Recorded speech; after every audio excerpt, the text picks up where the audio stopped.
Hey, I'm Zach Cooper, your Splinter Cell community developer. I'm joined, amongst other people, by Jeff Eleanor, level design director on Spies vs. Mercs.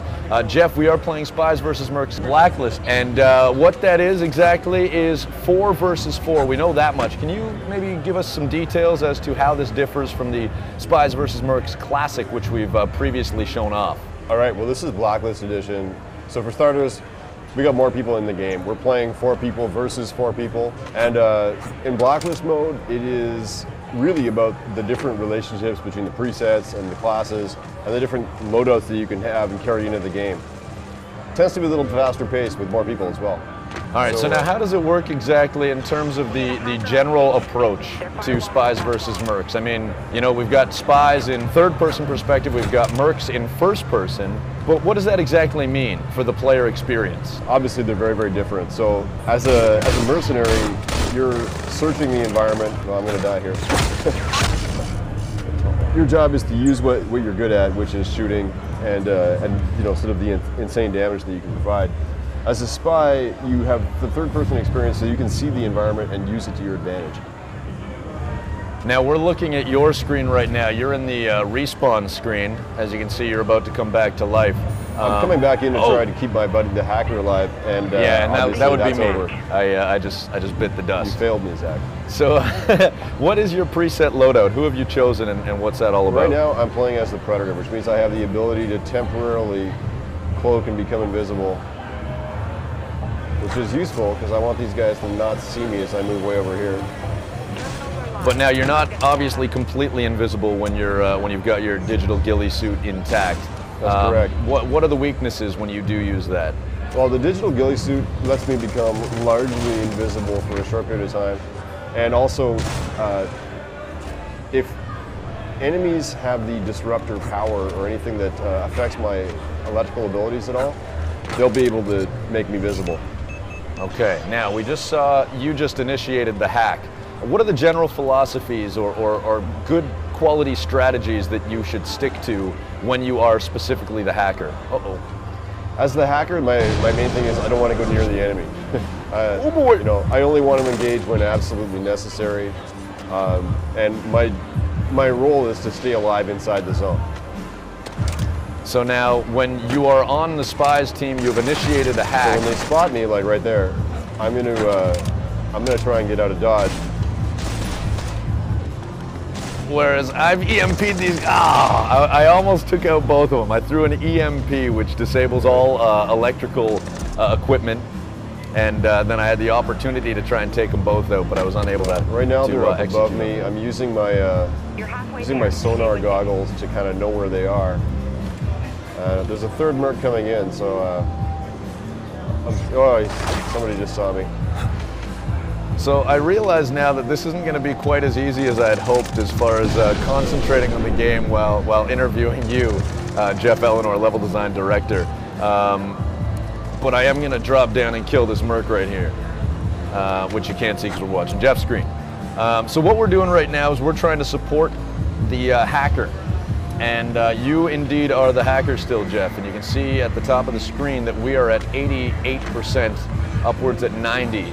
And I could run around as I did as a decoy, try and you know, generate a little attention away from the hacker, because all you basically need to do, correct me if I'm wrong, is sit pretty until that hack is complete, like is the case.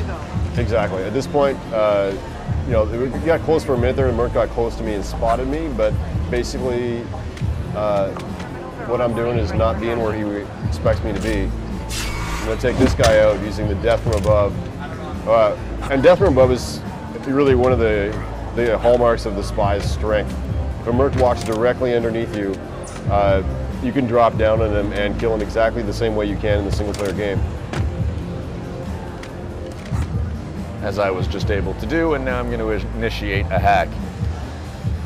All right, so where are we exactly? What is this level? What's it all about? And talk to us about some of its features. We're playing in the particle accelerator, which is basically supposed to be like a scientific research facility, and you know, sort of the kind of place that you know, these guys aren't really supposed to be playing in.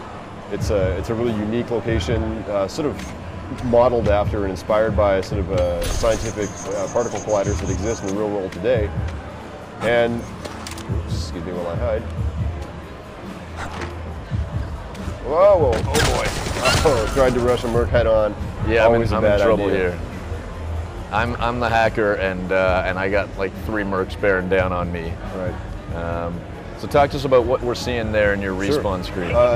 As the respawn camera, on the spy team, I can switch between my teammates and see what they're doing. Oh boy. Oh boy. So for example, I can see that you as the hacker are failing me. And now there's going to be that brief window, the 14 seconds, for the spies to restart the hack. But there's a lot of Mercs in that area. And it is worth noting that that's basically the exact same amount of time to respawn. So now that you can see directly affects the kind of core philosophies in terms of Spies versus Mercs, where I'm try and move around these guys.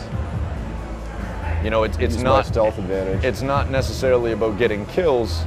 It's about completing the objective and really just staying alive.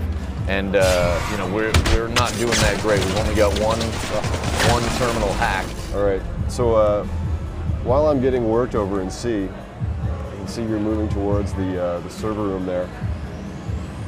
And I've got some Mercs coming up to me. Crap. So remember, you're the hacker. What you want to do is hide. And I want to get some support from my teammates, hopefully too. I'm working on it. Oh boy. Particle Accelerator has all these great routes for the spy up in high areas of the map. So the spies can really get around quickly and utilize their advantage, which is climbing and stealth, to be in unexpected places. I can see they might be close to you there. Okay. One of them's figured out where I am. Yeah, I'm seeing this with the silhouettes. Thankfully, you know, as the hacker, they're going away from my situation. I'm gonna tag these guys. I got taken out by a proxy mine. You're doing great. 30 seconds. You've got 30 seconds. They're bearing down. I'm running out of options. Oh, that's not at all what I wanted to do. Remember, you can climb up high on top of things, be in unexpected places. Okay.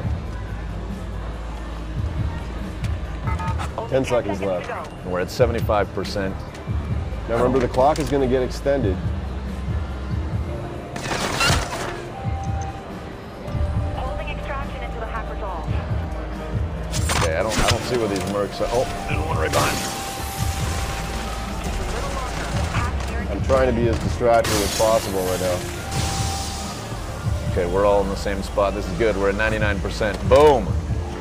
That's round 1. All right, so we'll delve into how the gameplay changes in first-person perspective when we take on the role of the Mercs in part 2 of this Spies vs. Mercs Blacklist feature from San Diego Comic-Con.